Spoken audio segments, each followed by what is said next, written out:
The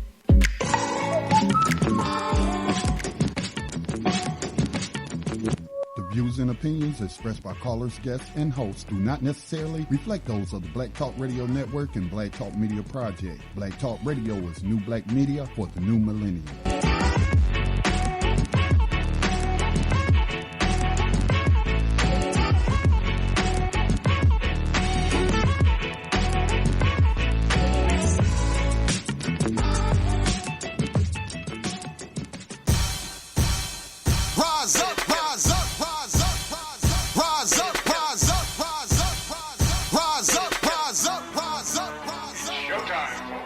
Lift your eyes up, let your wise rise up. See the signs of the times if it's time. Rise up, when death and hell dwell among all God's people. When those we chose and trusted have become completely corrupted and inherently evil. When the feast that feeds you starves our father's children. When snuff, porn, and pedo forms begin to get top billing. Rise up when famine claims millions. When justice gives blind eyes to billions. When the Lord's anger is no longer feared. If his protection is gone and your enemies are near. If you've seen the seas spill over and the mountains shake, break, and fall. If the moon ever turns blood red and you can't see the sun at all. Rise up, no matter if the prize is high. Welcome to New Abolitionists Radio on the Black Talk Radio Network, a program that seeks to educate, inform, and agitate on the issue of 21st century legalized slavery. Hosted by social activist and spoken word poet Max Parthas, with New Abolitionists and actionist Johanna Nelaya and Black Talk Media Project founder Scotty Reid.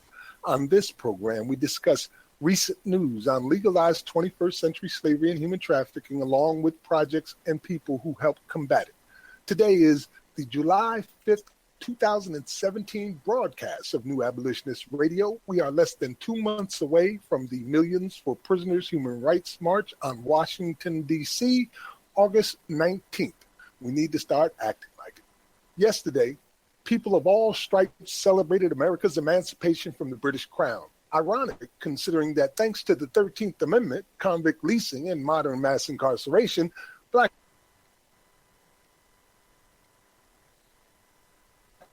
time is growing short and there is so much work to do. On this day in history, 1950, U.S. suffered the first fatality in the Korean War near Sojong, South Korea. Private Kenneth Shadrick, a 19-year-old infantryman from Skidden Fork, West Virginia, became the first American reportedly killed in the Korean War. It is estimated that up to 57,000 Americans lost their lives and as many as 3.5 million Koreans were killed. Also, this weekend marks the 100th anniversary of one of the most brutal and shameful episodes of mass violence in American history, dubbed the East St. Louis race riots. They always call it race riots when they kill somebody. The events of July 2nd and 3rd, 1917, tore East St. Louis apart and shocked the nation. The violence was largely one-sided, with mobs of armed whites burning hundreds of blacks' homes and beating, lynching, and shooting black residents. Most historians estimate that more than 100 people died. Our guest tonight will be Alabama gubernatorial candidate Stacey Lee George. Stacey has traveled around the United States building a diverse resume, working for companies such as NASA, Department of Defense, Boeing, Lockheed Martin, SCI, Wright-Patterson Air Force Base, nuclear plants located in Arkansas and Louisiana, and currently serves as an Alabama corrections officer. Our abolitionist in profile will be provided by Scotty Reid. A writer of the 21st Century Underground Railroad is Andrew Leander Wilson, who on March 16th, 2017, Wilson, 62, was released from the Los Angeles County Men's Central Jail after spending 32 years in prison for a murder he did not commit. In our segment, For Freedom's Sake, A History of Rebellion, we will be remembering New Orleans' forgotten slave revolt of 1811. Of course, we'll cover as many recent articles of news in regards to some of the abolitionist movements as time will allow. And man, do we have some off-the-chain stories to break down today.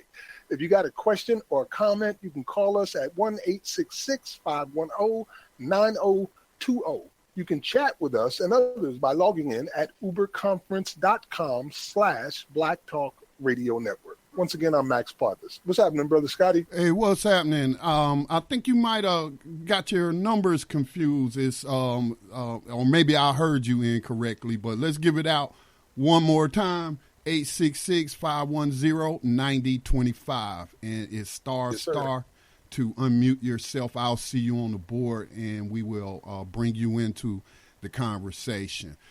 Max, just maintaining. It's been raining here every day for the past 2 weeks, off and on, and I'm not complaining because we know how important water is to sustaining life. But it's just really been either hot and muggy or it's been raining here. Just doing what I do every day, trying to stay on my abolitionist grind. Have been involved in some interesting conversations about the history of slavery, and I'm actually going to produce a video to put it out to through our YouTube channel to show people the evidence. But Max, consider this: John Punch was a African indentured servant who came here. He wasn't a slave. There were no slaves at that point. Everybody were classified as indentured servants, which means you have an employment contract to serve for a certain amount of years as a servant, farmhand, whatever, and then you would be released from that contract. Well, John Punch, along with 2 European indentured servants, ran away. I can understand why John ran away, because he was actually kidnapped by Africans in Africa, sold to Arabs, who sold him to Europeans, who then gave him a chance at freedom through the indentured contract. So I can understand him running away. He didn't enter into anything willingly, but him and 2 European indentured servants ran away. They got caught, and the Virginia colony, through the courts or through the government, punished him with a lifetime of slavery as punishment for his crime of running away. The 2 European indentured servants who ran away with him were given longer indentured, servitude contracts, meaning they had to do more time.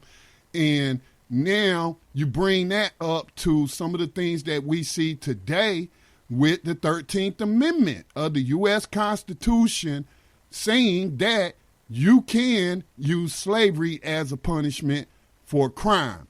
Just the irony of that, Max, that the very first slave on this continent in the colonies, the British colonies, was sentenced to a lifetime of slavery, for crime. And now that's still in practice today.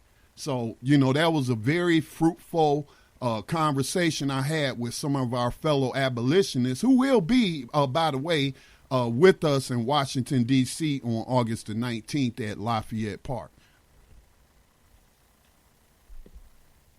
That's a mouthful that you had there, Scotty, for sure, man. I can see, and it is ironic. This whole season is always a little rough for me, in particular, knowing what I know and watching people around me celebrating another day where you are totally forgotten, like it's not your day. It has nothing to do with you at all. As a matter of fact, it's a day that really relishes in its ignorance of your life in general. Like you didn't even matter. When the Declaration of Independence was written and you passed in 1776, it didn't apply to blacks who were enslaved at the time. They remained enslaved for another 89 years. And then another 152 years after that with convict leasing and mass incarceration. So, just watching these doublethink and cognitive dissonance and just really bamboozlement. And I know it's tradition. We've had some beautiful cookouts in our lives. It's when our families get together, some of our greatest memories. But that's how indoctrination works. It puts the lie in the middle of the truth and lets you carry it from generation to generation. So you're out there shooting your fireworks off for what? Because they ignored your people? Because they didn't let you go? Well, really, though, Really though, Max, how I have taught my children about the 4th of July is that the so-called founding fathers hijacked the American Revolution from common people. That would be not Benjamin Banneker. That would be Crispus Attucks, who with other colonists confronted British soldiers who were policing the colonies, confronted them for their violence against a teen in their community. And that's known as the Boston Massacre.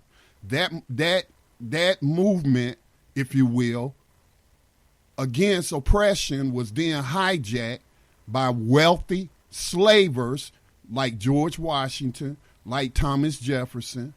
And it wasn't really about freedom, because these people were not slaves.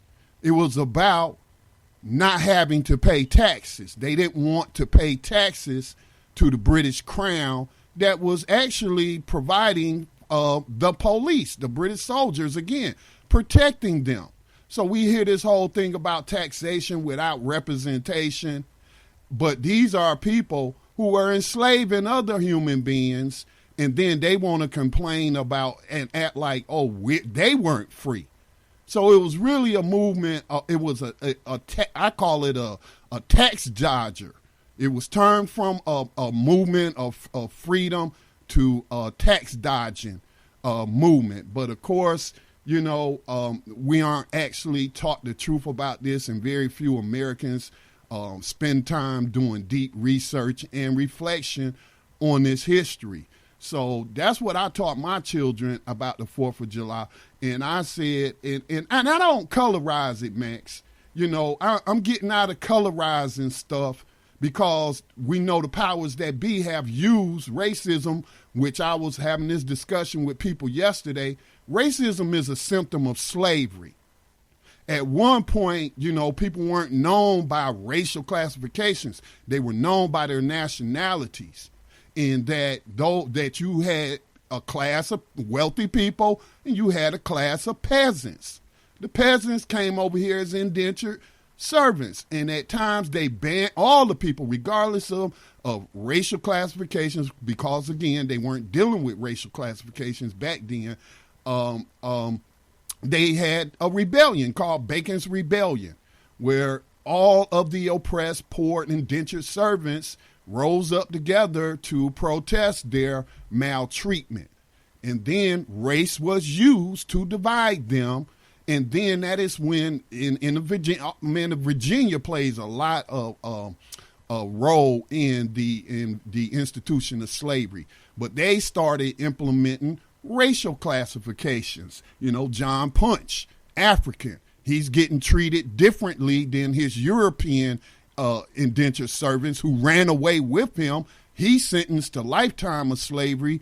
Well, they got a lesser penalty. We see those sort of things today. But make no mistake, though, everyone in this country, regardless of classification, political, racial classifications, are victims of slavery. It's just impacting some of us more than others. But make no mistake, I'm against slavery, period. I don't think anyone should be enslaved. And so as long as the practice of slavery is enshrined in that Constitution, then I'm not, and everyone is not free, then I'm not celebrating these wealthy slavers' independence, because that's really what you're celebrating. Well, Scotty, one of the things you mentioned about regarding the construction of race, white and black, red and brown, the 5 so-called races on this planet, and how that fallacy was turned into a tool for oppression and slavery to denote someone in particular who was the oppressed and who was not the oppressed. We were talking about that on my page today, and I simply asked the questions of, if you're from Africa, if you're from you're a child of the diasporas and you trace your roots to Africa, what nation of the 54 nations that are recognized today in Africa are you from? And I knew what I would expect to see. I would say about there's dozens of replies, and about 80% of them simply do not know. We don't know. Like that was stolen from us. And that's not something all of America shares. most of America can tell you where they came from originally, where their families came from. All we got is somewhere over there. We're pointing to a continent over there somewhere. And hence, we have to seem to adopt something to call ourselves, which ended up being black. Back when I was born, I was a Negro on my birth certificate. Before that, people were property. But we had to adopt something. So it's hard for us to talk about nationalities when the only thing we got is America. Well, Max, you kind of know me personally, my family history a lot more so than I share with the general public. And like I said in a thread yesterday, I'm not concerned about how this institution got started and who's to blame. I'm concerned about solving it. I don't care. Yes, history is important. It is important to know history, and it's more important to be intellectually honest about that history. But we got a problem right there in front of us. We got all these scholars, so-called scholars and stuff, who want to talk about the past and what have you, but they're not talking about slavery. And they're not talking about all these amendments like the 25th, but never say anything about the 13th. Exactly. They want to talk about the past, but they don't want to talk about how it relates to what we're seeing today. You can talk all day about, and I'm not saying history is very important. It's my favorite subject, and why I read history. I'm always reading history and reading books and about history, trying to understand how we got to this situation. But at the end of the day, all I need to know is that slavery was never abolished, and we need to build a movement to remove that exception clause from the 13th Amendment and stop practicing slavery. So, that's where I'm at. Today is another example of that movement being built. Because, in order for it to be a movement, it's got to have every aspect that is required, including political. And we've seen firsthand and helped mentor a number of these political activists who went out there and run an abolitionist platform. So it's got to be everywhere, in the music like it is now, in politics, in culture, in everything. It's got to be the voice of the people. If slavery is not something you want to end, then what is more important to you? I just want to read this real quick, Scotty, regarding the 4th and I want to let July, you know, Max, before you read that, I think we have our guests waiting on the line. It's about 8:18, so just want to make you aware. Let me get this out of the way, and then I will introduce them and bring them right in, all right? Okay. This came from Kevin Alexander Gray, July 2nd, and this is the state of South Carolina in regards to that, where I'm at right now. On July 2nd, 1776, the anti-slavery clause was removed from the Declaration of Independence at the insistence of Edward Rutledge, delegate from South Carolina. Rutledge threatened that South Carolina would fight for King George against her sister colonies. He asserted that he had the ardent support of pro-slavery elements in North Carolina and Georgia, as well as certain northern merchants reluctant to condemn a shipping trade largely in their own blood-stained hands. Fearful of postponing the American revolutions, opponents of slavery, who were in the clear majority, made a compromise. Thus, July 4th, 1776, marks for African Americans not Independence Day, but the moment when their ancestors' enslavement became fixed by law as well as custom in the new nation. There you have it. Ladies and gentlemen, our guest coming in today is, I was just looking at the brother's resume, and he has done it all. He's part of NASA, Department of Defense, Boeing, Lockheed Martin, SCI, Wright-Patterson Air Force Base, nuclear. He's worked in nuclear plants, and I heard on an interview he's talking about how he helped build parts for the freaking space shuttle. You know what I mean? He's a friend of Newt Gingrich's. He knows Donald Trump. He's been in political office on a number of times, running as both a Democrat and a Republican, and has been successful, as well as taking a few losses. And this brother is a Republican, and on top of that, he's a Republican abolitionist talking about the 13th Amendment while running for governor in Alabama. It's like moments in history where you just got to look at it in its entirety. So again, here we have this movement that is starting to wake people up, and he's one of the people who has woken up today. So, ladies and gentlemen, I would like to welcome to New Abolitionist Radio, Stacey Lee George. And if you're on the line, just press star. I believe I just unmuted them. I'm I see this number from Alabama with Alabama zip code. I'm sorry, area codes. Come on, Scotty. 256, is that our guest line on the line? That's correct. Stacey George. Greetings and welcome to New Abolitionist Radio. Stacey George, it's good to have you here, man. Listen to some of your words, and I was very much inspired by the idea that you, unlike many of those who are in the Republican Party, managed to see what's going on here with this 13th Amendment. Yeah, that's true. If you work in the prison system, as I've done for 8 years, you see it firsthand. And, that's why, God put it on my heart to kick my campaign off in Selma, Alabama. I ran 3.2 miles across the Edmund Pettus Bridge wearing solid black. 260 pounds, that's a pretty good accomplishment, 5'9". So I thought that was good. I didn't drop dead, so that was an awesome thing. But we came in, changed clothes, went out and talked about the 13th Amendment. I did it on the 13th, and I started speaking at 1313. That's a very powerful statement to make. Let me ask you something.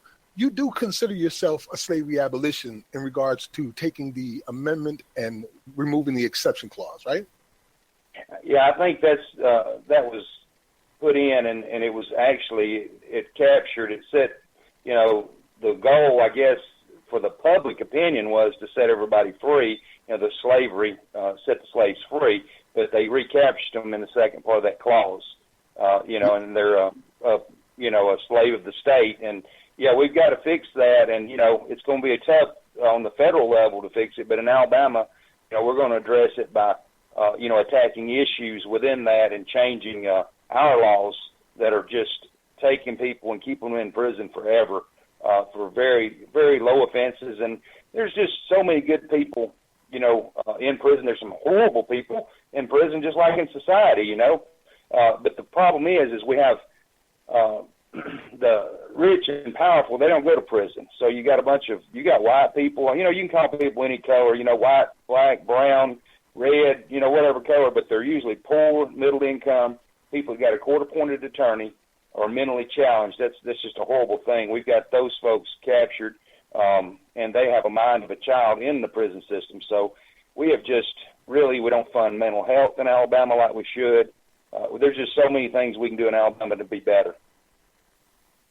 Wow. Let me ask you a couple of questions, if you don't mind. You're running as governor for Alabama, and one of your primary concerns is the 13th Amendment and the exception clause, which allows for people to be treated as property and sold on the open market through prison stocks and jail bonds and such. How do you feel about prison labor? And I ask that because I know that you have mentioned that you approve of using prisoners in order to help to build a wall. And you said that, pay them a few dollars for doing that. I don't know exactly what that means, whether it means minimum wage for the job they're doing or not. But I know also that just in 2012, I believe, Alabama passed laws that allowed private industry to start using prison labor as well. So I understand where you're coming from to a degree in regards to using prisoners if you're paying them to do things that will rebuild the infrastructure of our nation. But go ahead. How does that play into private industry using prisoners to make McDonald's suits, for instance, the fast food restaurant? Yeah, I don't believe in any private prisons or private for-profit industry using prison labor. Now, what I want to do is use North Carolina. They implemented a youth offender program in 1998. They offered 36 college courses, 18 to 25-year-old inmates. In 9 years, the recidivism rate dropped from 49% to 19%. They actually extended it to 18 to 35 in the next few years. And there was Allison Anders is where I got this information. But the bottom line is in Alabama, what I want to do is I want to give the inmates an education when they come to prison. I want them to get a 2-year trade for sure, like in electricity, welding, brick masonry, carpentry, something that they can get out and get a job immediately. And what I want to do is let them do a 2-year program, get a GED. They can get the GED either during their courses, or they can go ahead and get it toward the end. But in 2 years, I want a GED and I want a 2-year trade. After that 2-year trade, what I want to do is I want to be able to work release them in the trade that they're skilled in. And, you know, in the wall, you've got drafting. We have drafting there. We have construction. We have, you know, brick masonry, you know, concrete work, all the construction, everything, welding. We have welders. We did have auto body. We did have auto mechanics. And this would be able to get this trade, send them out there, pay them not just $1 or $2, but pay them at least, you know, a number I would say is, you know, maybe $10 an hour or something. Something that would give them significant enough to where they'd have money. And the goal is to let them be there for 1 year. And when they get through, when they get their diploma in their hand, 1 year later they'll go do their job, and then they'll go home as a free person. And they'll have that trade, they'll have the skill, they'll have the work hours in, and they'll have some money in the bank so they don't have to go home to the same place that got them put in prison. Right now, we let an inmate out in Alabama prison. We drop them off at a bus station. If they've never been in prison before, we give them $10 and a bus ticket back to the same town that put them here. That's sad. Wow, that is sad. Mr. George, your last name is George, right? Stacey George. Yes, sir. All right. Sir. Mr. George, I had a smile on my face when you said $10 an hour. One of the things I have said was at least whatever the federal minimum wage is, and I think what $10 an hour is more than the federal minimum wage. Because we've talked to people and debated with people and said, well, if they getting paid $1 a day or $2 a day if you're fighting fires out there in California, that's not slavery. How is it slavery if they're getting paid? See, a lot of people don't really know the history of slavery, and they don't know that some of the victims of slavery were paid a wage. And that's where the term slave wage comes from. We have highlighted those like a Denmark Vesey actually won a lottery, and that's how he purchased his freedom. I can't remember this woman's name, but she was a dressmaker, a very skilled, dressmaker. And the person that was enslaving her sold the dresses for a profit, but they gave her a little slave wage, and she saved up her slave wages and eventually was able to purchase her freedom.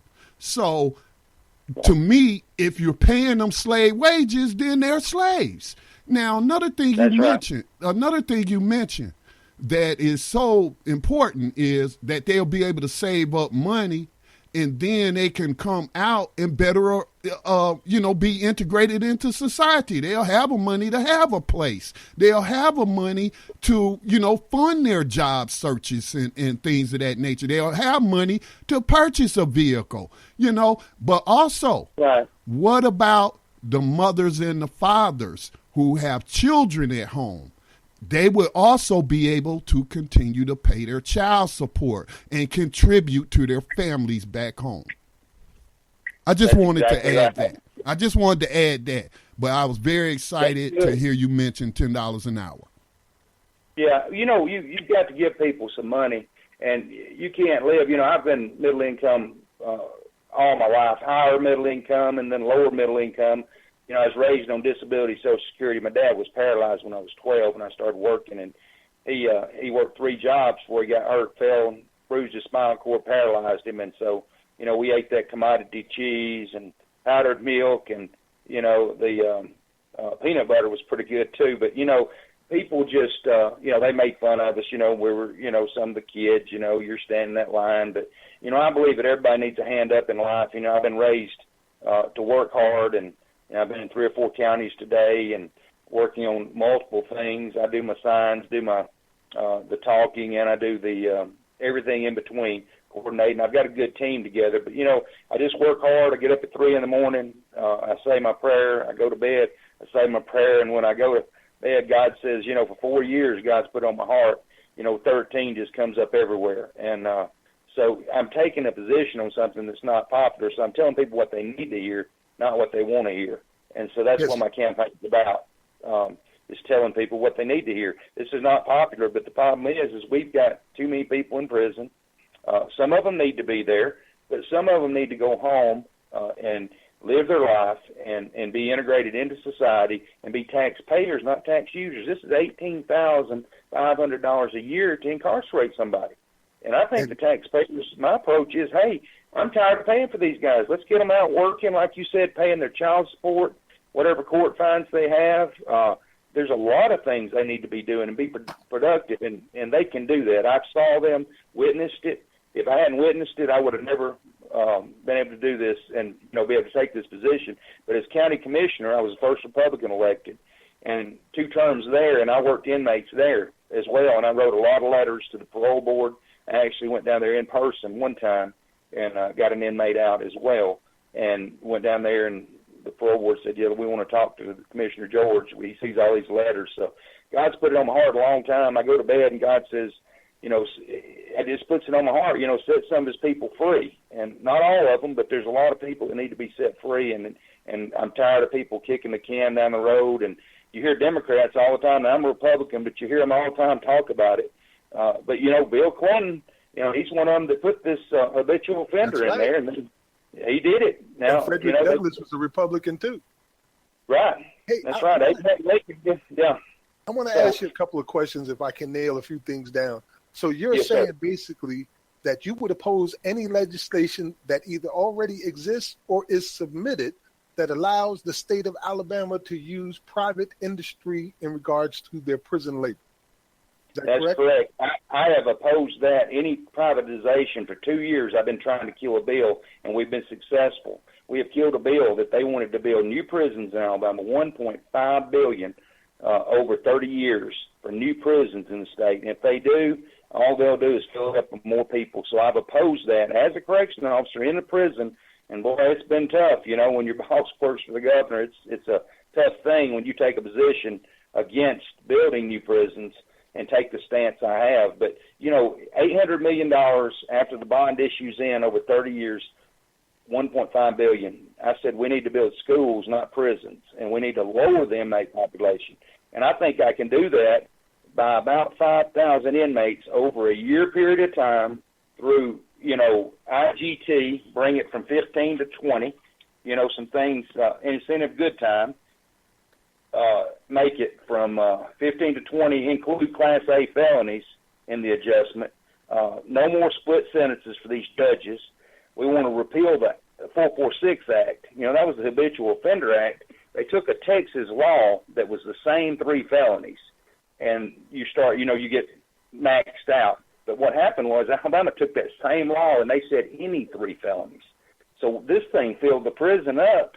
Charlie Graddick, the judge, Democrat judge, he was running for attorney general, and he brought this out, and they put this in effect in Alabama. And, anybody that gets $50,000 worth of medical expenses, we need to look at that too. We had a guy in there, I can't name names, with 3rd-degree burglary charge, had one leg. The state had already paid for his leg, diabetes, been in there 22 years. 3rd-degree burglary. Are you kidding me? The state's paid for that leg. So I tell the taxpayers, do y'all want to keep paying for all this stuff, or do you want to go ahead and get these folks out? At some point, and this is what I ask people, and this is what I started off in Selma, and this is a question God put on my heart. At what point does punishment become revenge? And punishment is society's job. That's our job, the judges, the sheriffs, the jurors, but revenge is God's job. And these judges are making these long sentences, and they're playing God, and God's not happy. That's my message. And I'm not happy, and you shouldn't be happy either. A follow-up to what you just said. Well, first, let me say this. I try to stress to people not to put a whole lot of stock in labels. As you mentioned, the Democrats have been just as involved in what they call mass incarceration, although I don't like that term because it's slavery, and we need to tell people, be honest with people and use the correct language. The Constitution says it's slavery, so I'm going with that. All right. So, but I don't put a lot of stock in labels. I understand that's how the system is set up right now, the political system. It's very hard for you to run on a third party and get any kind of support, because those third parties don't have as many resources. But, but I see the same problem with the Republican Party. And over the years, we've heard this rhetoric. How does the Republican Party make inroads or do outreach to the black voting community? And I say abolition. Abolition. Return to your Republican roots of abolitionism, and you tell people the truth about what's going on and stop working in a bipartisan fashion with Democrats to lock people up, and you'll be surprised at what kind of inroads you can make. Yes. Right. That's one thing you might not know about Alabama. Alabama is the only state in the United States that pays $1.75 a day to sheriffs to feed inmates, and whatever they have left over, they can pocket legally. The only state in the United States. See, that's got to stop. And actually, I turned the other sheriff in when I was county commissioner. It's probably what cost me my ultimate job was I turned him in. He actually went to jail for that because we were under a federal court order, and it said adequately feed inmates. And he fed them corn dogs 3 times a day for 3 months. A corn dog truck turned over. Craziest thing. Pocketed all the $1.75 a day, made several $1,000s. But the judge, U.W. Clemens, made him eat every meal. He did get out, but it cost him his next election. The only state in the United States, also the only state in the United States, Alabama, is the parole board doesn't even interview inmates. It's crazy. All they do is get down here with some pieces of paper. People protest, and then their family can come down there, but they don't physically talk to them. The first day I'm in office, by executive order, I'll sign an order that says no one will ever get out of prison or be kept in prison without talking to the parole board face-to-face for 30 minutes. A picture's worth 1,000 words. They don't even know who they're letting out or keeping in. It's the craziest thing I've ever saw in my life. Well, one of the things you might want to add to that is having these parole board members become qualified somehow. We have been reading recent reports in regards to some of the discourse where they're deciding people's lives or freedoms within 15 minutes, cursing them out with no kind of background whatsoever in psychology or anything like that. And oftentimes these are situations of racism where you have 3 white people and 1 black victim right there, and they see something that does not exist, and that comes out in their actions. So you should really consider some kind of qualifications for parole boards. And I agree with that. Yeah.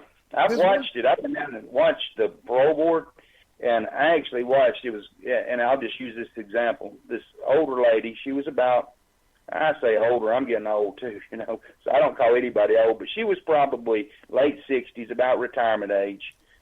She was black in color. The chairman was a black parole board member, and then they had 2 white guys on the side. White guy's been there forever. The black guy had only been there for probably a term. Anyway, they're all here talking about some kind of watermelon festival. 2 white guys are. Very unprofessional. The black guy that's on there, he's talking on the cell phone to somebody. And so they get up and ask this lady, and she says, they said, well, they named his name and let her come up. I guess the other side had already come in, and I saw them going out saying, praise God, he's not getting out. So basically, she gets up to take a position for her son. So they said, well, what do you do, ma'am? Where are you from? And I know who you're here for. And so tell us something about it yourself. She said, well, I work at the chicken plant over here in whatever county, worked hard all her life, I'm sure. And she says, I need to get my son out. And anyway, the bottom line is the guy was at Red Eagle. He didn't have any disciplinaries in the last 10 years, and Red Eagle only has just a barbed wire fence, not a very big fence. You know, it's just a honor camp. Obviously, if he's at honor camp, that's a good thing. But they looked at her and said, let me just tell you something. It looks like we're not going to let him out. He's been in for like probably 20 years. They said, we're not going to let him out. And there's no use in even worrying about it. We're never going to let him out. Then they turned around, talked to each other, just whispered, been on the phone, and then they come back and said, ma'am, where are you going to get him? What did you want to do, put him a job at the chicken plant? Making fun of her working at the chicken plant. I just wanted to choke them, to be honest with you, you know. I'm sitting here looking just so mad. And bottom line is, they said, well, we might bring him up early on an early cut, but he's not going to get out of prison. And so she cried, she smiled, she cried. When she left, she was crying, and it was just that's just an example of what goes on. You're right. You need to be qualified. You need to know something about prison, something about mental health. You need to be educated. But they put people on there that, you know, may own a lumber company, which is a great thing, or something that doesn't have anything to do with it, but it's political appointments, and they're put on there for, you know, politics instead of doing their job. You know, everything you described is textbook crime against humanity for each person that has occurred to. And it really needs to end. And I'm really glad that you've taken up this mantle and you felt this in your heart. God has given you your mission. I'm certainly glad about that. And I'm hoping that you can win this. I remember when Hillary Clinton called a whole swath of people deplorables, right? You remember that? Right. And just to put them in a bucket together. But not long before that, Romney said very much the same thing, saying, those 47% never vote. Well, those 47% will hear you loud and clear right now, because that's one of the reasons why people never vote, because they don't believe anybody has their best interests at heart when they see around them these human rights violations happening and everybody's turning blind eyes, but you are not. So I suspect that you would draw a lot of attention just for that alone. I would also like to ask you, are you familiar with the state constitution of Alabama regarding slavery at this point? I got it up right here, Max. We on the same page. I'm not familiar with that. No, sir. Let me read it to you, sir. Section 32. Well, actually, we spent, 50 weeks highlighting the constitutions of every state. And in what Max, 99% of them mirrored the 13th Amendment. No, it was actually more like there's about half of the states have language of their own, which use one of three words, otherwise, unless, or except. Well, yeah, that's what I mean. It's still emulating an exception clause that's in the 13th Amendment. So that's what I meant. Right. But here is Section 32 of the Alabama Constitution. Slavery prohibited involuntary servitude is the title. That no form of slavery shall exist in this state, and there shall not be any involuntary servitude otherwise than for the punishment of crime, of which the party shall have been duly convicted. So that very closely mirrors the 13th Amendment. And at the beginning of the program, I don't know if you had an opportunity for me to tell you about John Punch, the first victim of slavery in the colonies, being sentenced to a lifetime of slavery as punishment for a crime, although I wouldn't classify a kidnapped person running away as crime. But, but here we are in 2017, and we're still using that same language, so nothing's really changed. The reason I brought it up, Brother George, is because some of your initiatives have been apparently will need a constitutional convention for the state of Alabama. And you've said that you're willing to go that far in order to enact certain initiatives. And I would offer that you consider that the exception clause be taken out of the Alabama state constitution as one of those additional initiatives while you're going through the constitutional convention. I know we're going to have several constitutional amendments that will have to be voted on by the people, but a lot of these changes will be legislative. But I wouldn't have a problem taking it out because I don't believe slavery should exist anywhere. And, this is something you might look at, and this is an angle I looked at. The 13th Amendment, just as is, should be challenged too, because I filed ethics charges for 20 years. I've got a book coming out, Corruption in the Heart of Dixie. It's white-collar crime. The sheriff, he went to jail. I filed ethics on the governor. See, I ran for governor last time and come in second in the Republican primary, a distant second, but I come in second against Governor Bentley. And I filed ethics charges against him, and my ethics charge is what they used to take him out of office. So I'm tough on crime, but this is what I see. You've got a violation of the 13th Amendment. I'm like you. I get tired of the 8th Amendment, the cruel, and they use the wrong things. But let's just say we use the 13th Amendment.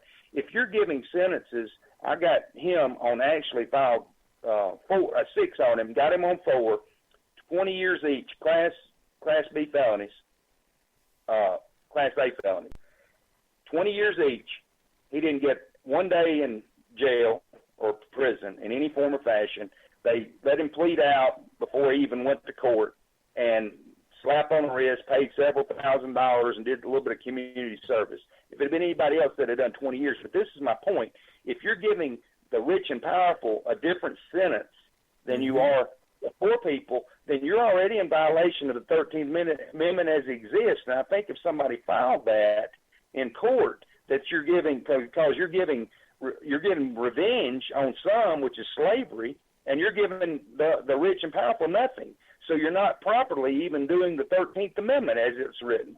So I think, you know what I mean? So people, that should be challenged, and that's something that I'm going to look at, because we shouldn't be. If you're not going to give the rich and powerful the same sentence, then you're not going to put these poor people in here either.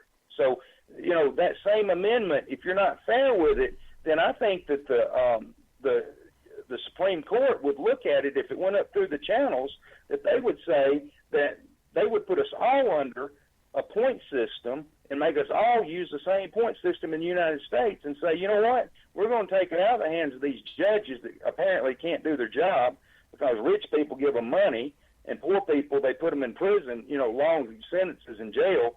So if they can't do it, the Supreme Court, I bet they could put us under a point system nationwide, and everybody has to do the same sentencing. We have a caller. Before I go to our caller, I just want to I want to illustrate your point. I spent 6 years in the U.S. Army.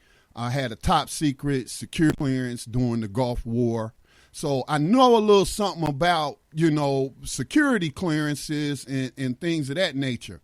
And Hillary Clinton should be in jail right now, when all of these different soldiers have been convicted for not securing, secret information properly. And then for what was the last, what's the guy name who just left the FBI?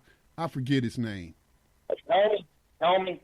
Yeah, for Comey to sit up there and Congress and lay out a convincing argument that she violated the law, and then to say, well, there was no intent. And so I could just go to court and my defense can be, hey, yeah, you caught me selling drugs, but I didn't intend to sell drugs. My situation, poverty and whatnot, kind of forced me into it, but I didn't really intend to be out here selling drugs, so please let me go. Does that illustrate your point, sir? It does, and we had a Speaker of the House indicted last year, and he was found guilty. They charged him with 23 felonies, found him guilty on 12, and he still hadn't done 1 day in prison. Wow. Still hasn't. He might be 6 months. But you see what I mean? That's another rich and powerful person in Alabama. So, this has to stop, and it has to stop. The governor can stop this, and I'm going to stop it. That's what's going to happen. We have a call. Stacey, George. We have a call. Let me just ask one question real quick, because there's two I want to get out before we were done with the evening. Yes, sir. The first question I want to get out is, when you become governor, because I'm predicting you would become governor, I'm putting that bump on it right now. So when you become governor, I would suggest that you look into the company that you are dealing with right now for healthcare within prisons called Corizon. Corizon has already settled at least $5 million in inmate lawsuits, and they have been known to be corrupt and exploitative. To the point where they are providing people with no health care, but charging the state for services and things that they never provide at all, which literally leads to people dying by neglect. And this is Corizon, which has a contract with the state now. Right. And, I can't comment on anything, within the prison system to stay clear on myself. I don't want to get in any kind of trouble. But this is what I can say. I can say that there will be a state doctor, and I already know who it's going to be, and I'm going to have a state nurse, and they will be hired by the state, and they will interview all people before they even work in the prison system. And this contract being exclusive to anybody, if we're going to bid it out, then we're going to bid it out fairly. That's what I've been mad at anyway. You give all these professional services different things. You spec people out of different things. But what we would do, if we did that, what we would do is contract it out. It would be specifications would be opened up where people can bid on it. But I really like to look at more state being run by the state. Public health needs to be done. Public safety, things of that nature needs to be done by the government, I feel like. But anything else you could contract out. But this thing having so many implications, it doesn't matter who the provider is. There's political pressure from different angles, I'm sure, on whoever gets the contract. Don't spend money, different things from politicians, the second largest budget in the state. And what we've got to do is we've got to treat our mental health, take them out of the prison system. Sad we got them in there. See what we have. But I'm going to tell you something. Nobody's going to go. My dad was paralyzed, and we had to carry him to the hospital. He had a lot of, care his whole life. And I see a lot of people in prison as poor people, and we were in, Social Security, disability, Social Security. So I'm not going to let anybody suffer in the prison. The way I look at it, if you put somebody in prison, then you have basically adopted them. Now, if you want to keep them in prison, you're going to have to give them health care, and you're going to have to provide it adequately, and you're going to have to, do your job. And that's the way I'll do as governor. I don't want to comment on any certain company because I don't want to get in trouble because I do work in the prison system. So, but I will, but I am looking at it. I have, looked at things for 8 years in the prison system. I see a lot of things that need to change, but I know that there's a doctor that will be over that, and there will be a nurse that interviews every person before they come in there. And both of these people have dealt with incarcerated individuals. I won't name them because I don't want them to be in trouble, but I've looked at them for years now. And so we're not going to mistreat anybody. Now, we're going to, on this first 5 years, if these, on crime, if these folks want to come to prison, the judge sees them over and over, we're going to bring them into the prison system, give them a chance to get their education, and try to get them back on the street. And that's the way we're going to do it. But now, if these guys don't want to go to school, we come in, young white, young black, brown, red, every color of person. If they come in and they don't want to go to school and don't want to learn and want to be hard-headed, then I'm going to let them do some physical labor till they decide they want to get education. Because if they don't get that education, they're not going to make it in society. They've got to get that education. We've got to re-enter them into society and get them in the workforce. They got to have some money in the bank so they don't go back to the same place they do. But we have got to get a hold of our young people in general and give them some guidance. I see a lot of people, man, unfit to be a slave, which is what Frederick Douglass said. Got to get them an education because if not, they're tough. Well, Otis, I appreciate your answer on that. We're going to open up the phone lines. We have a caller. Caller, state your name and where you're calling from and which comment is for Stacey George here today. That's you. Max is Otis. Who is it? Otis. Hey, Otis, what's happening? Welcome back to New Abolitionist Radio, brother. Hey, man, I'm welcome back. I just wanted to ask him, since I hear him talking and I know he's pretty much on his game. I only know one state, and that's Hawaii, that has resisted ALEC boilerplate bills throughout their state. So I want to know, does he know how many senators or representatives in his state are on the take from ALEC and the GEO group and all of them? Because even though they may not be operating private prisons, GEO group and Core Civic are one of the biggest contributors to most of the ALEC participants. I do know that we do have a private facility I'm watching real closely in Shelby County. Just changed owners. But, those Koch brothers down there, they're into everything in Washington. And I don't know if that's the group you're talking about, but that's within the Republican Party. So let's talk about them a little while. You see a lot of times Republicans want to privatize things and contract it out, and you cannot do public safety, and you can't work people, under slavery conditions, for free. And I think that's a lot of the problem with the illegal immigration issue in Alabama and the United States is you got some of the wealthiest people, they don't want to fix the problem because they're actually working people as slaves. Think about it, not paying taxes. So you've got a group of people that want them gone. You got another group, the wealthiest people, that are working them for almost free, so in slavery. And so, see, you've got all kind of problems, but it all backs up to wanting cheap labor for people.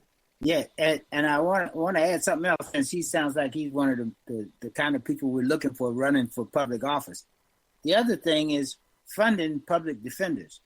Some of the research I've done over the last 8 years shows that the easiest way to back up the jail system and turn local jails into holding pens, which basically become a prison, is to not fund the public defenders.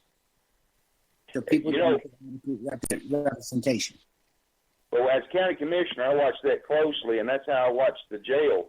I watched the sheriff, starve inmates for a profit, and finally we got him. I brought it out, and finally they God bless you for that, brother.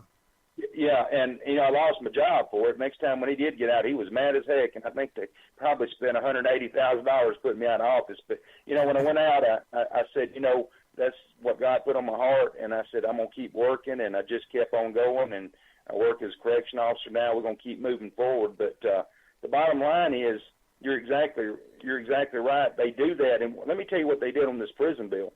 We had this prison bill. They were trying to pass it. They didn't show anything. Then they showed all this violence in the prison system on TV, press released it. And then what they did was they took those county jails that were filled up, and they moved them into the prison system before the bill passed so that we would be overcrowded and understaffed. They froze our raises.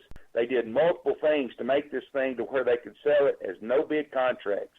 Did you know that? $1.5 billion for 30. Well, no bid contracts is the way it started. 2 years they tried to pass this thing. Most corrupt bill I've ever seen in the state. But yeah, you're exactly right. It's profit, and these guys use those county jails. They fill them up, and these judges, you've got to get term limits on all these folks. You got to get term limits on sheriffs, judges, House members, Congress. People in federal, state level, even local level. Nobody needs to serve more than 2 terms. And then they need to go home. Because if they don't... I want to give you one more bit of advice. I'm 63, so I'm going to tell you this for free. It's probably only worth what you pay for it.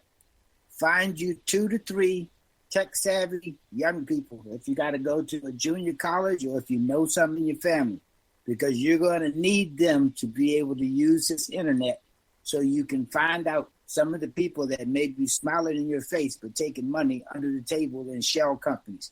Tech-savvy youngsters are the ones you need to do that.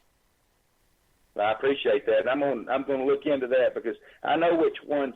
And down in Montgomery right now, the Democrats are actually the minority caucus down there is actually where I go to get things done to try to get these bills on real prison reform done. The prison reform Republicans have in Alabama is build more prisons and throw away the key. Now, they did pass a little Senate bill for 67 that had a dip and dunk clause in it that lowered the inmate population, or at least gives the illusion it does, but they just recycle inmates back into the prison system, so it's not solving anything. But you see, in Montgomery right now, it's a super majority Republican. So it's going to take a Republican governor to change this in Alabama, and it's going to take somebody that tells people what they need to hear, not what they want to hear. And, that's what I'm going to tell people, win or lose, and God will take care of the rest. Well, a wise man once said, if it's done in the dark, it must be brought to light. And if it survives in the light, it must be all right. Hey, I got one more thing, Max. We up against it for our station identification break, but I have one more thing that Mr. George just kind of reminded me of, because the tentacles of slavery, I tell you, they're just in places that you wouldn't even think about. And as I was listening to you speak, I was reminded of these programs, these television cable programs where they're going in profiting off of slavery, by showing, what's prison life like. And I think that's exploitive. And I don't think that they should be allowed in these prisons to provide slavery entertainment for the general public. I agree with you. There, it's exploited, and it's always for profit. And, they always show the worst case. And I'll be honest, I'm white.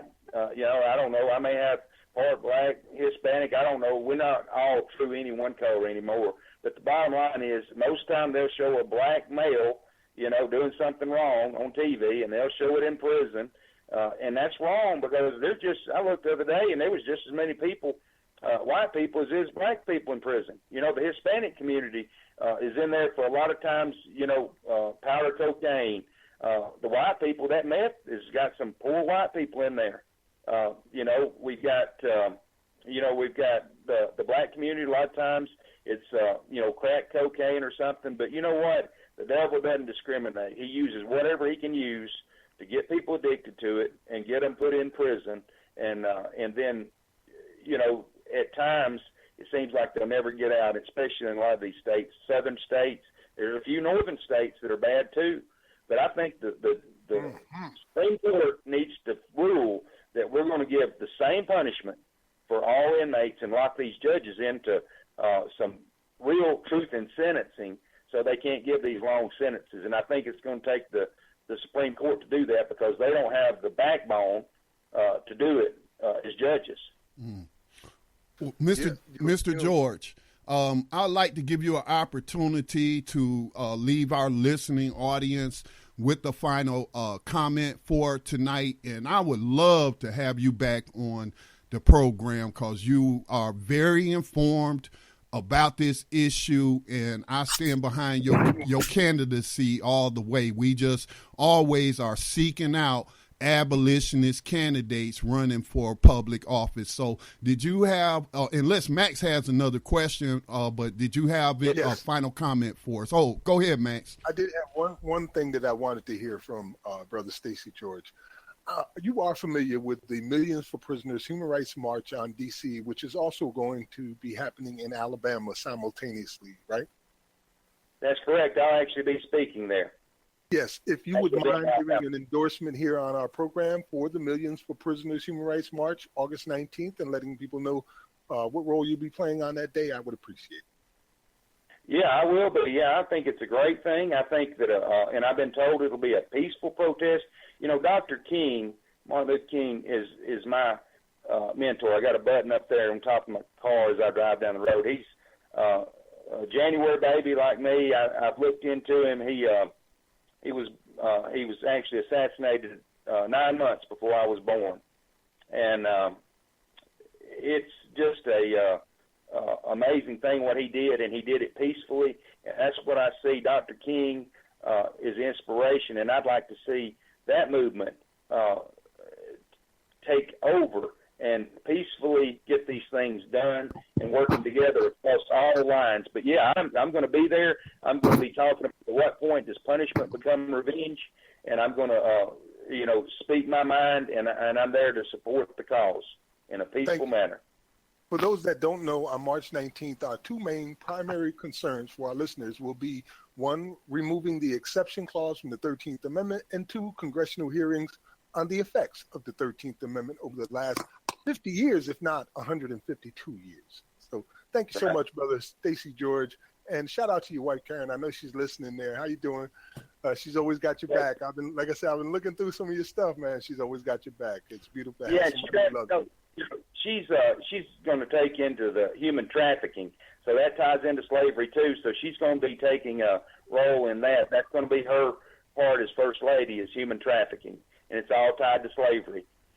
So we're going to clean up Alabama, and then we're going to do what we can to be vocal nationwide and try to be, the governor from Alabama, Republican governor from Alabama, that would make us look really good to take a stand and be one of the first states to really fix this problem.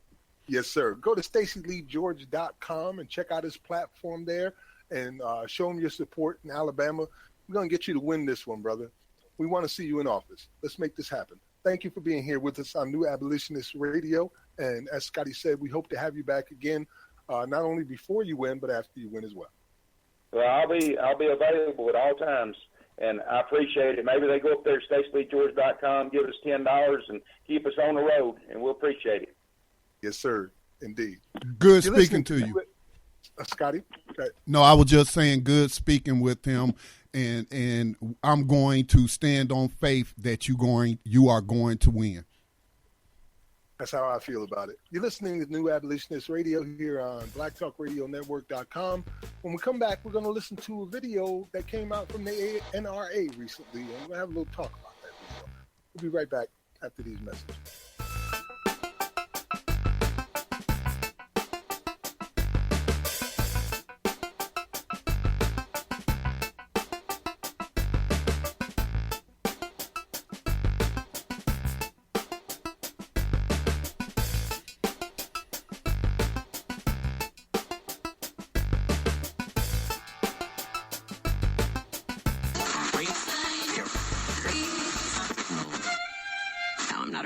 Okay.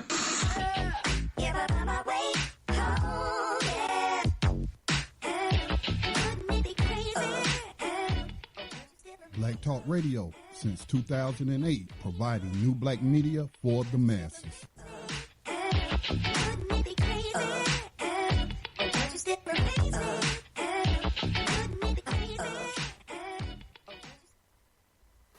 Peace and welcome back to New Abolitionist Radio. You just heard us speaking with gubernatorial candidate Stacey Lee George out in Alabama. As an abolitionist, he is pushing to take the exception clause out of the 13th Amendment and end slavery in the United States of America forever, as well as in Alabama. He sounds like a really good man. What do you think, Scotty? Well, like I said before, very informed about the issue. He understands the issue. He's not just talking about saving money, but he's also looking at it as a moral issue. And I can tell that, he is convicted in his heart that this is slavery. I mean, all the evidence is there. And, there are people who they know. You think Barack Obama didn't know slavery was never abolished, but he wasn't. He's a constitutional lawyer. He went to Harvard.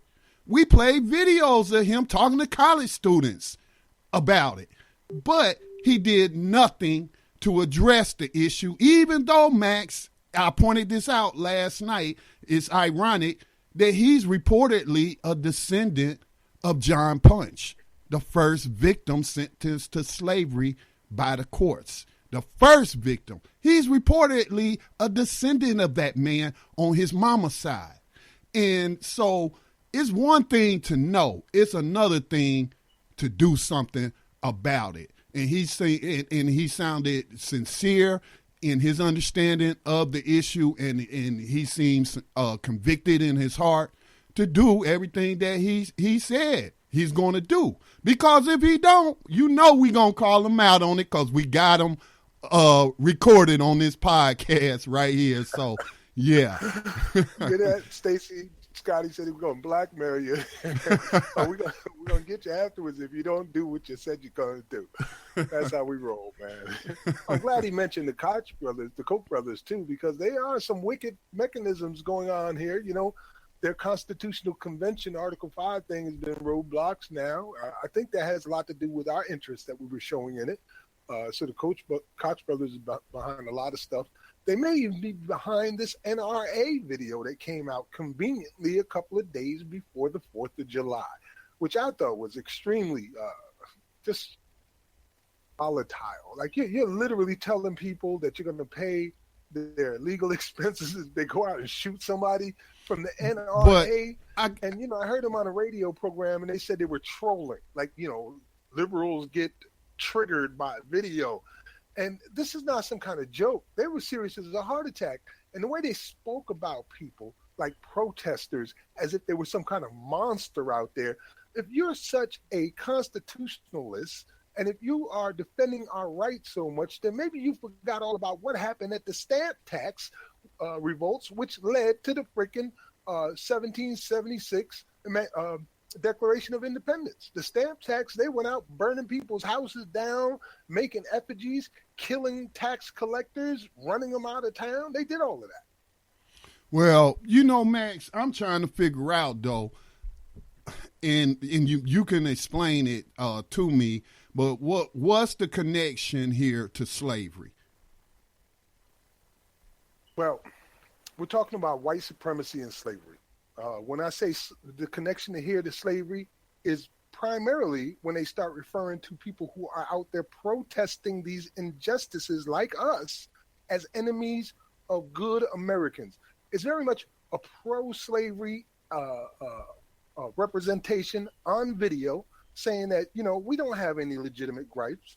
We're not being enslaved. You're not selling our children. You're not arresting and incarcerating kids in New York for $353,000 a year. We're not saying any of that, right?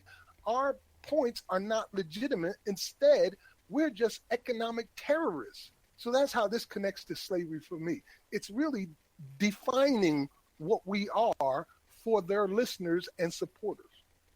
Right. So I see that you posted 2 different videos. I'm not sure if it's the same video.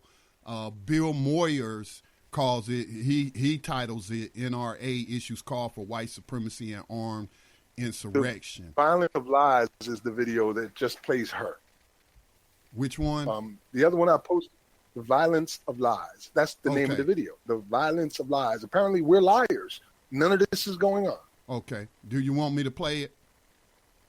Yes, sir. Okay. This is Dana Loach. She is actually has worked in conservative media.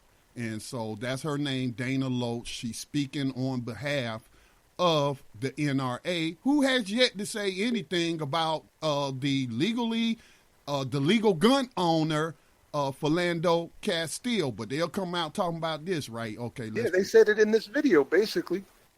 Here we go.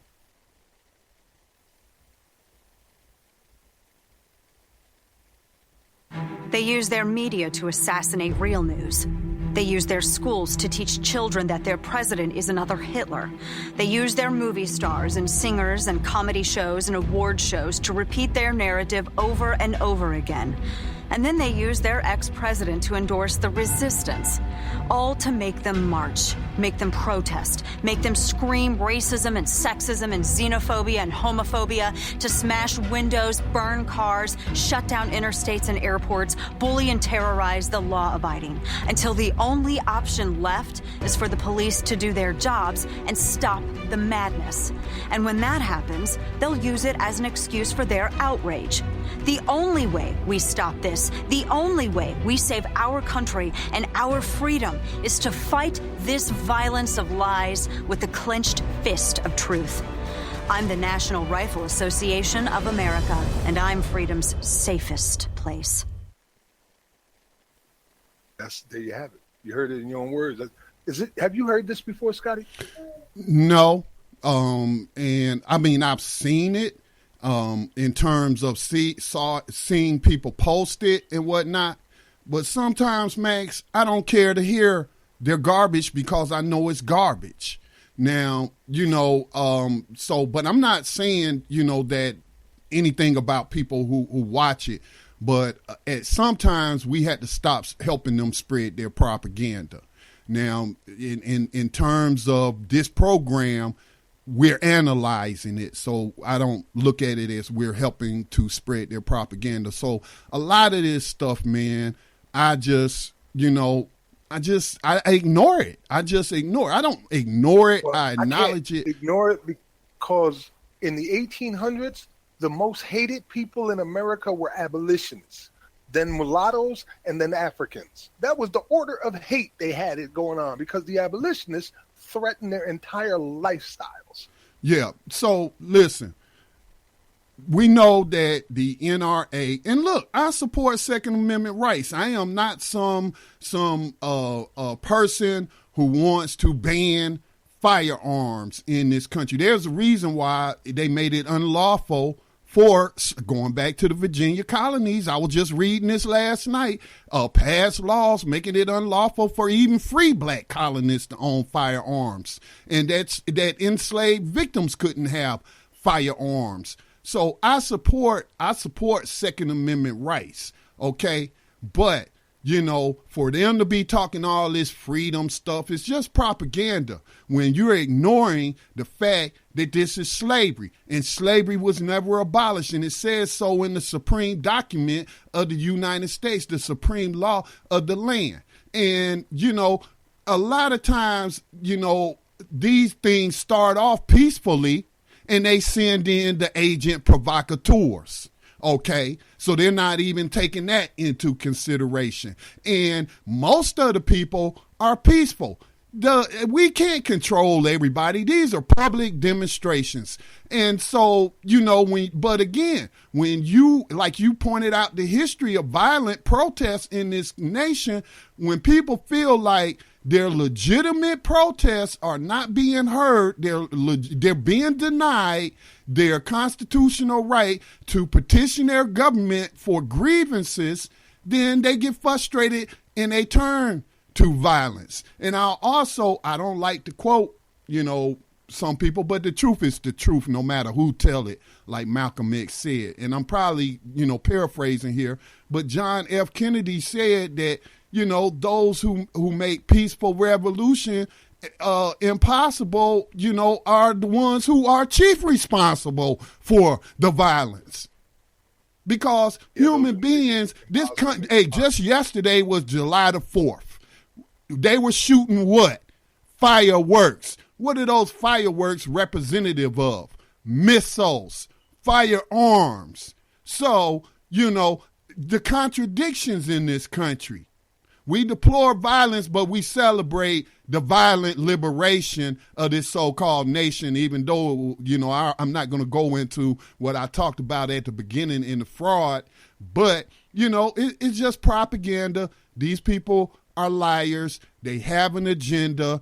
Like was said yesterday on Tando Radio Show, they had a special guest, Chico Stick. He's a Puerto Rican, a good friend of David who hosts the show. And he talked about how the system uses racism to divide the people so that, you know, you create two sides instead of everybody being on the right side. So that's all I got to say about them, man. They've yet to say anything about Philando Castile. I think it's important that the NRA, this big, powerful lobbyist organization in the United States of America, representing the Second Amendment, decided to label all of us out there protesting for our rights and civil liberties as enemies. I really find that to be a very prophetic sign of what may come at any moment when you start calling for basically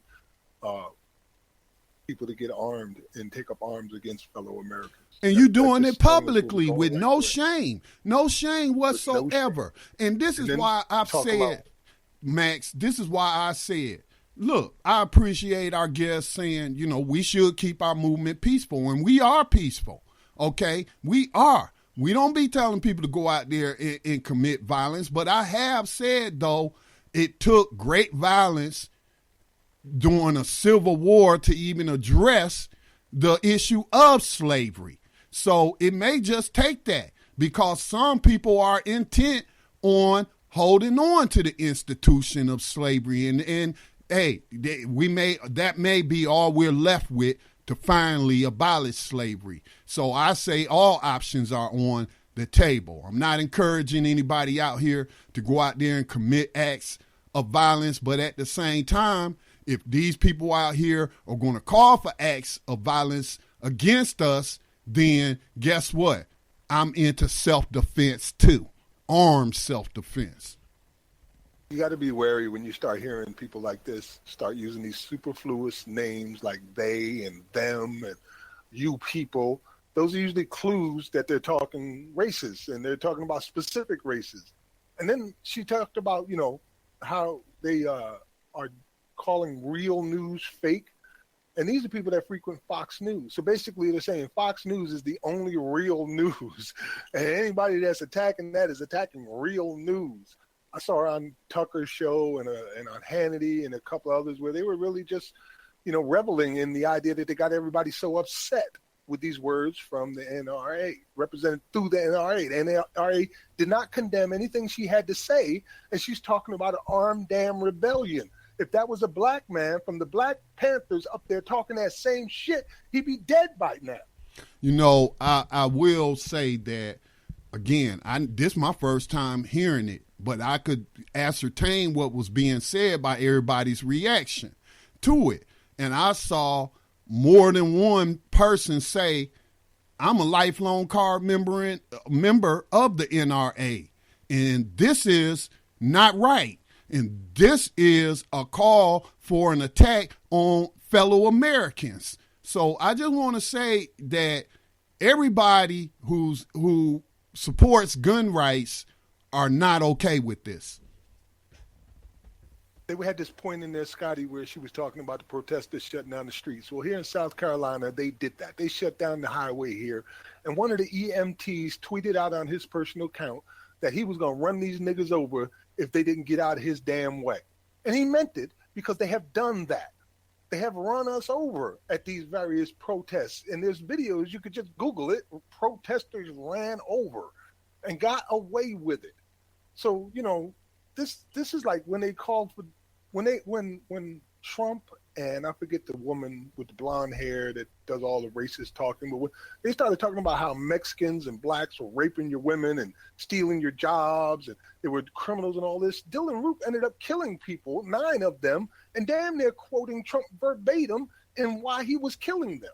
Yeah. What do you think something like this is going to do? Yeah, but I also, I want to keep the focus on slavery.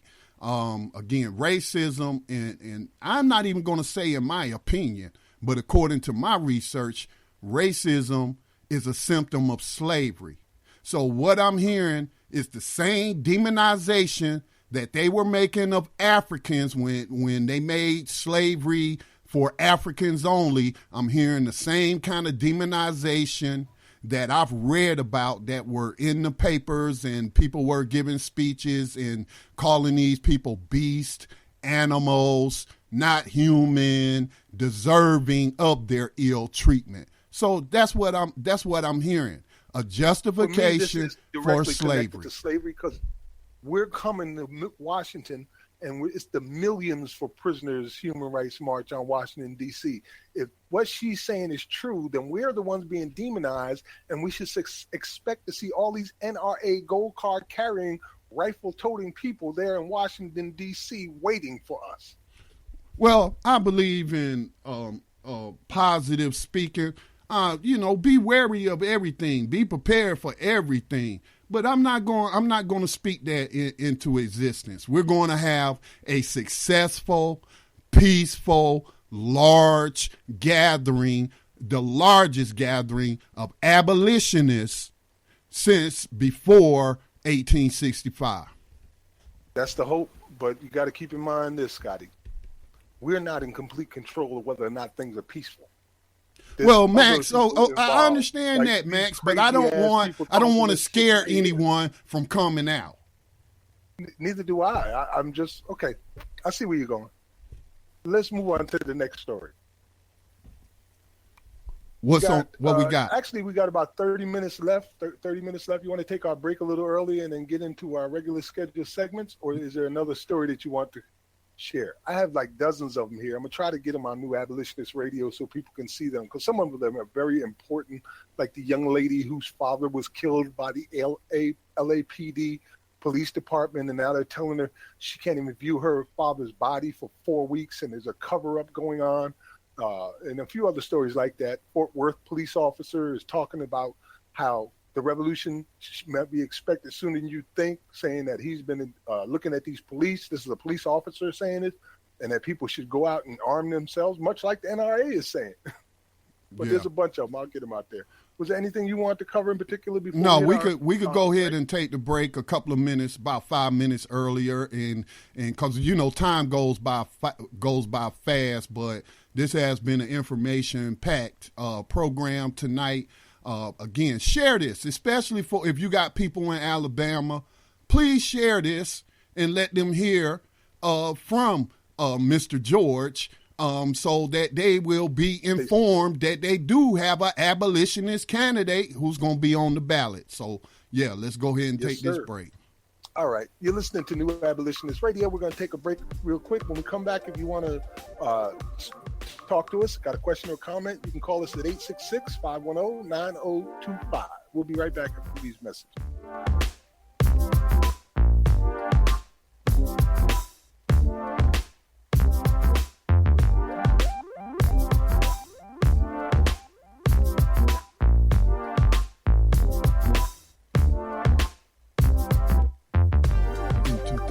The Black Talk Media Project launched the digital radio platform Black Talk Radio Network, the first such platform created to serve the black community specifically. Black Talk Radio Network has grown with a variety of radio hosts, digital radio stations, and podcasters. Web analytics say Black Talk Radio, the platform, has an online reach that ranks it among the top independent black media platforms in the world. All of this is possible because of financial contributions to the nonprofit Black Talk Media Project. If you love the work we do and the voices and perspectives we bring to you every day, make a donation today to ensure that Black Talk Radio is here in the future. Black Talk Radio is new black media for the new millennium. Hey, Max. Welcome back to New Abolitionists. Yes, sir. Yeah, before we get started, shout out to the Free Alabama movement. Can't do a show about Alabama without mentioning those abolitionists who are current victims of slavery. So shout out to you brothers, Kinetic and everybody else. Yes, sir. Indeed. Swift Justice, too. Shout out to them and all the people that you're getting together to make a difference in their community, even from the inside. Yeah, indeed, man. There's a lot of stories I had to get out there today, so I'll just be putting the links up, so make sure you take a look at them and check them out. In the meantime, there was just one single story that I want to squeeze in there, and it's not even from in this country. It's just, I just want to point out to you the results of our actions and what we see come back. If this can happen there, there's no reason why you can't see it here. And that's regards to this article from therealafrica.com where it says migrants from West Africa being sold in Libyan slave markets. Now, Scotty has reported on this a number of times, and I reported on it from the very beginning, invasion of Libya all the way up until now. And I remember the images I've seen where black Libyans were held in cages and being forced to eat flags, like literally being forced to eat flags. And eventually it turned into a renewed slave trade again in Africa. So here's some of the story. I'll read it to you. West African migrants are being bought and sold openly in modern-day slave markets in Libya. Survivors have told the UN agency helping them return home. Trafficked people passing through Libya have previously reported violence, extortion, and slave labor. But the new testimony from the International Organization for Migration suggests that the trade in human beings has become so normalized that people are being traded in public. Just put that image in your mind. The North African nation is a major exit point for refugees from Africa trying to take boats to Europe. But since the overthrow of autocratic leader Muammar Gaddafi, the vast, sparsely populated country has slid into violent chaos, and migrants with little cash and usually no papers are particularly vulnerable. And it goes on to tell you the stories of some of the people that are being caught up and sold publicly as slaves in the open markets, and people are coming to buy them, human beings. And this is the results of our own labors in Libya. And not from a Republican party, from a Democratic president, Barack Obama. Scotty? Yes. This again, as we have always tried to point out to people, that slavery is a global issue. The GEO group, the private prison companies, don't just operate here in the United States. It's a global issue. And I believe that much of the world takes its cues from this country. So if you out there talking about, oh, this the freest nation on the face of the planet and we're the shining light of democracy, and you still practicing slavery, then what do you think these other nations are going to do? They going, oh, if they can get away with it, we can too. And, you know, that is why we have people in the nation of Ghana who have reached out to us and invited us to come there and help them see the abolitionist movement there. So as you're right, Max, I have reported on this issue. Unfortunately, a lot of people in corporate media, and I don't care what the call letters are. I don't care if they got a so-called a liberal outlet or a so-called conservative outlet. I did not see much coverage of this. Okay, I didn't hear Joy Ann Reid talking about it on AM Joy. She didn't say, oh, this is a travesty. After Barack Obama and Hillary Clinton got through overthrowing Muammar Gaddafi, they just stood back and let it turn into a hellhole to the point that they're now practicing slavery and got slave markets. So, this is a global issue. Listen, abolitionists, people are counting on us all over the world. All right. If we in slavery here, people will follow us around the world. Indeed, they are already joining the abolitionist movement. That's all I got to say on that story, Max. Yeah, you're absolutely right, Scotty. They are waiting for us to do what we need to do here, which is why I am so disgusted when I hear people talking about the 25th Amendment, but can't pucker up their lips and talk about the 13th Amendment. And, I'm talking about Oberman, for instance, Mr. Peace at the end. You never have nothing to say about that, all of you. It's always 25th Amendment, Second Amendment, First Amendment, but you never notice the 13th Amendment like it's magically come out your mouth or into your head. And an example of that will be the raw story where, yesterday, the President, Trump, recited the Declaration of Independence, probably the first time he'd ever read it in his life. You know what I mean? Same thing I would suspect with the Constitution. And some of the supporters were pretty ridiculous, implying that because NPR was tweeting it out line by line as he was saying it, that they were pushing people towards the revolution because they'd never read the Declaration of Independence. It's just really ridiculous watching the people's reactions to it. So they're saying things like, so NPR is calling for a revolution? Interesting way to condone the violence while trying to sound patriotic. Your implications are clear. These are the type of things that people were saying because they have never read the Declaration of Independence. They've never read the Constitution. They've never read the Bill of Rights. And they don't know that the Declaration of Independence says all men are created equal with certain unalienable rights. Whenever any form of government becomes destructive of these ends, it is the right of the people to alter or to abolish it. Declaration of Independence, 1776. Exercise your rights. Well, we'll get into our first segment of our final three for the evening, which will be our, pardon me, I'm having a brain fart at the moment, For Freedom's Sake, A History of Rebellion. And today we will be remembering the New Orleans Forgotten Slave Revolt of 1811. And this is by Dan Rasmussen, American Uprising author. Scotty, I'll start unless there was anything you had to add. No, sir. All right. 200 years ago, this past Saturday, 3 slaves gathered in a small rundown cabin on a plantation about 30 miles upriver from New Orleans. Charles Delondes was the son of an enslaved woman and a French planter. Harry Kenner, an unassuming 25-year-old carpenter, and Quamana, a warrior captured in the militant Asante Kingdom and imported to Louisiana. On January 8, 1811, these 3 brave men, along with 8 other slave leaders, launched the largest slave revolt in American history, rallying an army of nearly 500 slaves to fight and die for freedom. No slave revolt, not Nat Turner, not John Brown, has rivaled the 1811 New Orleans revolt in terms of the number of participants or the number of slaves slaughtered in the aftermath. The revolt was a meticulously planned, politically sophisticated, and ethnically diverse, and a fundamental challenge to the system of plantation slavery. Dressed in military uniform and chanting "Arm to New Orleans," they rallied a rugged army of around 500 slaves to attempt to conquer the city, kill all its white inhabitants, and establish a black republic on the shores of the Mississippi. In a dramatic battle in the cane fields, the slave army faced off against the twin forces of the American military and a hastily assembled planter militia. The blacks were not intimidated by this army and formed themselves in a line and fired for as long as they had ammunition, wrote one observer.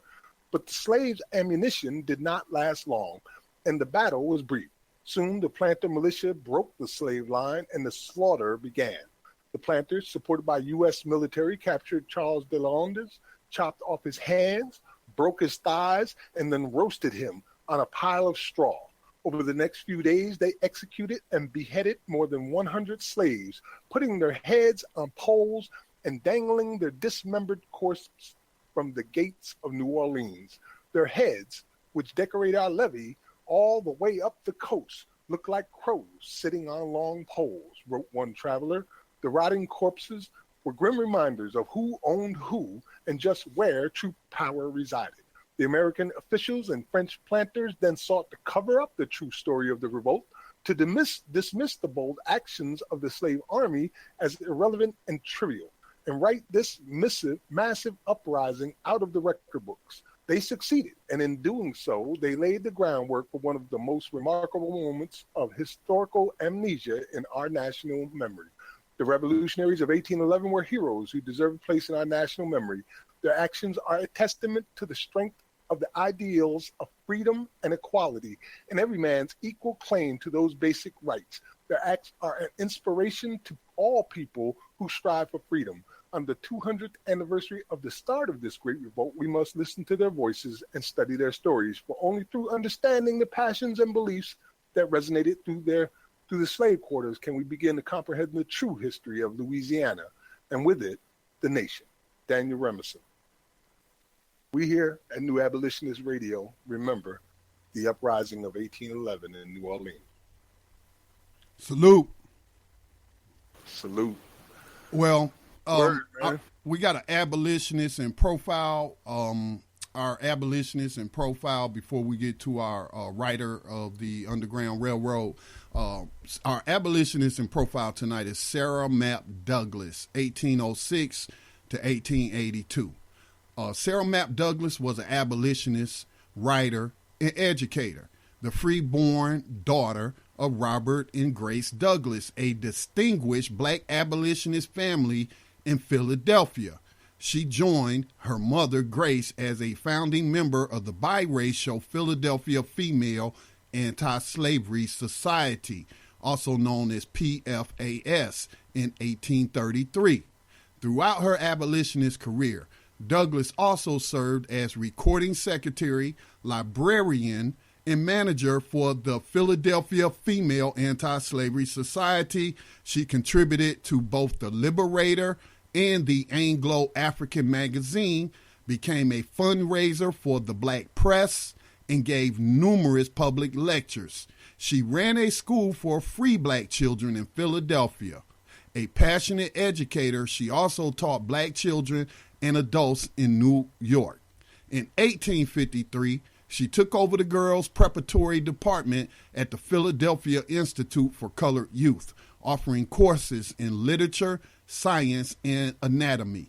Douglas maintained a long and close friendship with prominent white abolitionists Sarah and Angelina Grimke, daughters of South Carolina slaveholders. In her letters to Sarah Grimke, Douglas revealed the pain of encountering race prejudice among fellow Quakers. Grace Douglas and daughter Sarah, along with white feminist Lucretia Mott, were often able to persuade white organizations to include a black abolitionist perspective. Thus, as historian Janice Sumler Lewis points out, they became not just well-meaning ladies, but an aggressive, persistent force for change in the Philadelphia area. And the New Abolitionist Radio salutes Sarah Mapp Douglas. Salute. Man, that sounds like what I be out here doing. Like, I just be pounding them. I don't care who you are. You got to include this voice. If you're not including this voice, you just, talking in an echo room because everybody agrees that you need to reform. You got to have an abolitionist voice in there. You know what? It also reminds me of the diversity of the New Abolitionist movement. All right? Because, as she said, they work to make these white organizations include a black abolitionist perspective. It just reminds me of, both of us going down to Rock Hill, South Carolina, and speaking to the supporters of David Comer, who was running for Congress on the Green Party on the Green Party's platform, and he's another person who was very convicted in his knowledge about slavery never being abolished. And of course, we had him on the program. But this movement, when they talk about the press, what are we? We the press. What is Black Talk Radio Network but a media organization or a media platform? What is New Abolitionist Radio? For 5 years strong now, we have been producing weekly podcasts bringing abolitionists and information related to the abolition of slavery. We see this all throughout history of abolitionists, the important role of the media, the important role of making alliances. And I know it's some people that think that black people can solve this problem all by themselves. I say to you, if we could, we would have already.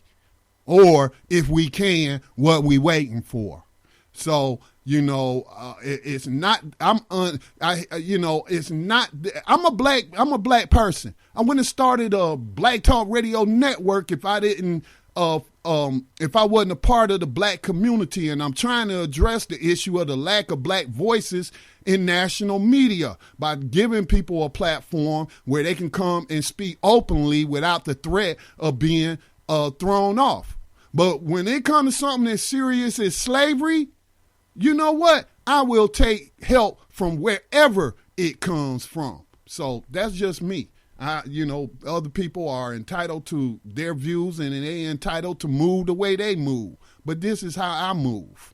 I'll talk to any, like Malcolm X said, I work with anybody as long as they trying to change this miserable condition on the face of this earth. Max. Indeed, you're right. And, it's very reflective of Frederick Douglass's words where he spoke of the emancipation as a stupendous fraud in 1888 and said very much the same thing, that he will take help from any quarter to get his people out of the wretched condition that they find themselves in. And that's something that we all can agree on. We can work together on this, but it is going to divide this country in half. And that's something that we just have to recognize. And the half is going to be pro-slavery and anti-slavery. Just as simple as that. That's simple, Max. That's simple. You either for slavery or you against it. That's all I need to know. Yeah, there's no middle ground, no in between. If you're sitting on the fence, you're pro-slavery. If you have nothing to say, you're pro-slavery. If you're still taking these paychecks and you know that you got money invested in private prisons and stocks like that, you're pro-slavery. You don't even have to say I'm pro-slavery. Your actions or lack of will speak for you. Well, our final segment will be our Rider of the 21st Century Underground Railroad. We try to remember these brothers and sisters who are walking free from these hellholes after spending years and years in prisons for crimes that they never had anything to do with. And today, from Los Angeles, our Rider of the 21st Century Underground Railroad is Andrew Leander Wilson. A broad smile on his face and no bitterness in his heart, clasped hands with his family on his first day of freedom, Thursday, after spending 32 years in prison for murder he denied committing. Wilson, 62, was released from the L.A. County Men's Central Jail downtown into a sea of cameras and cheers and applause from the university law students who worked to free him. This is unbelievable. This is unbelievable, Wilson said. Wilson maintained his innocence since his arrest in 1984 for the stabbing death of Christopher Hansen, 21, in Los Angeles.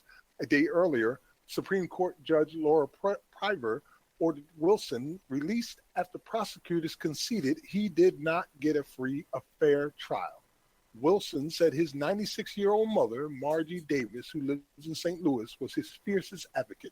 My mother was the backbone, Wilson said. She was a 96-year-old pit bull.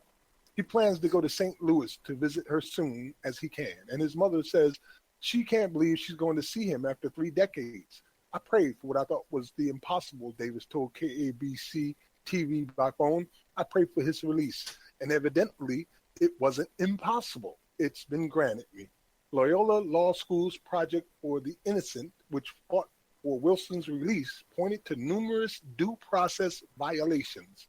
It's been a nightmare, but I survived and got to the end of the road, Wilson said. Wearing a red Loyola shirt, Wilson held hands with his sister and daughter. His 15-year-old granddaughter was by their sides. Wilson said he holds no bitterness because that would be a waste of time. Believe it or not, I think I'm all right upstairs, he said, drawing laughter from his family members. I still have a parent, Wilson's daughter, Katrina Burks, 43, of Muskegon, Michigan. It's been a long 32 years, and I'm glad it's over. I stayed hopeful all the way, said Gwen Wilson, 49, of Inglewood, California. She was 14 when her brother was sent to prison.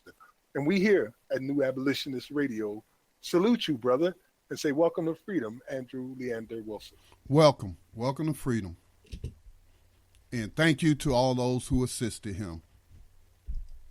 Man, 32 years was something you never did. And this happens so often, and it's always the same stories: prosecutorial misconduct, evidence being hidden, public defenders who fail to do their job in any way, shape, or form, jailhouse snitches, and prosecutors listening in on defenders' conversations and things like that. It always seems to be the same story. Even the evidence that they get from, the hair samples and DNA samples are often faulty. They got thousands of rape kits sitting in shelves right now waiting for people who've been in prison 20, 30 years to just have somebody go look and check the DNA. All right. There you go, Scotty. We're about 10 minutes out of the end. Is there anything that you want to bring up before we got to our final comments? Yes, we will soon be launching our fundraiser for New Abolitionist Radio, so that we can fund what's the word for it? Abolitionist contingent from South Carolina and North Carolina. We want to take a contingent of abolitionists from the Carolinas to Washington, D.C. The Black Talk Media Project, if we had it in our budget to fund it all, I wouldn't be asking anybody for anything. If there was any grants I could apply for to fund, our trip up there to the largest gathering of abolitionists in the 21st century, I wouldn't ask. But I just want to let people know we will soon be launching that fundraiser. I just got to get the final figures down. Unfortunately, our abolitionist brother Yohanan will not be able to join us because we were looking to fly him to Charlotte, pick him up in Charlotte, and drive the rest of the way. But just be on the lookout with that, and I just hope that people can contribute what they can. Max is going to be a speaker. I'm going to be a moderator, and I'm also going to assist with setting up the platform in the park. But we want to take as many people as will come with us we want to rent. What do we want, Max? Rent a van or something? Yes, we're going to get an 8-passenger van because according to what I've seen so far, we'll have 8 people riding with us out of South Carolina. And we'll want to go into Maryland, just outside of D.C., and get a hotel for the evening for us to get there and then come back. Right. And we'll come back after the march is over. So, So that be on the lookout for that. And, of course, if you can, attend yourself, especially if you're in the area like some of the other Black Talk Radio hosts. Shout out to Code Breakers. They were on last night. There's 3 hosts that live in that area, and they told me that they will come out and support it. They do recognize that slavery was never abolished, and they have been very supportive of our abolitionist efforts. So hope to see them out there. And if you live in the area, or if you're able to afford a cross-country trip, please join us. August the 19th, Lafayette Park in Washington, D.C. That's across from the White House. The march itself, I believe, starts at, 11:30 or 12, Max? Yes. All the information can be found at iamweubuntu.com, ubuntu.com.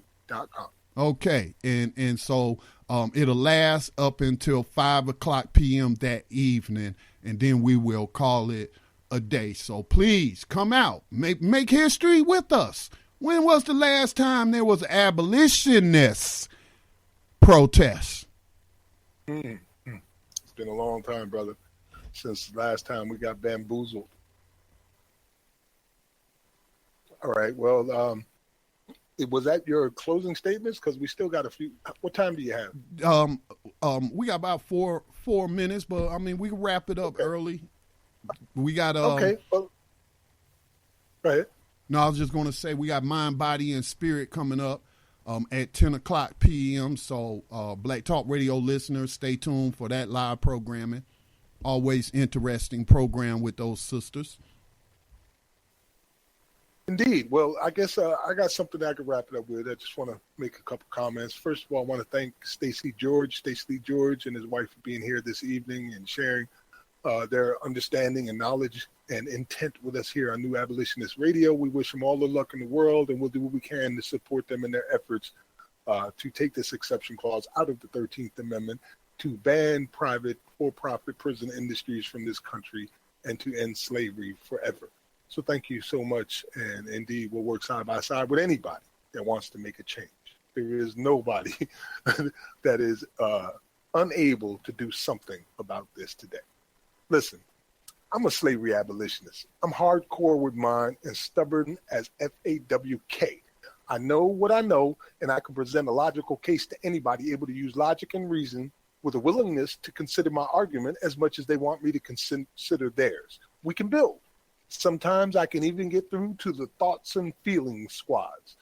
I'll cross all kinds of aisles to build bridges backwards. But there is something I am immovable on. It is either legalized slavery or it's not. There is no in between or another side of the story. If you have heard the evidence and find yourself in full agreement, then the last thing I would expect to see is this issue on the bottom of your shit-to-do list. Nothing in all the world is more dangerous than sincere ignorance and conscious stupidity. Martin Luther King Jr. And we want you to remember that abolition is a reason for a revolution, so we can finally know peace. Peace. Rise up, rise up, rise up, rise up, rise up, rise up, rise up, rise up, rise up, rise up. Showtime. Just lift your eyes up. Let your wise rise up. See the signs of the times. If it's time, rise up, rise up. When death and hell dwell among all God's people. When those we chose and trusted have become completely corrupted and inherently evil. When the feast that feeds you starves our father's children. When snuff, porn, and pedo forms begin to get top billing, rise up.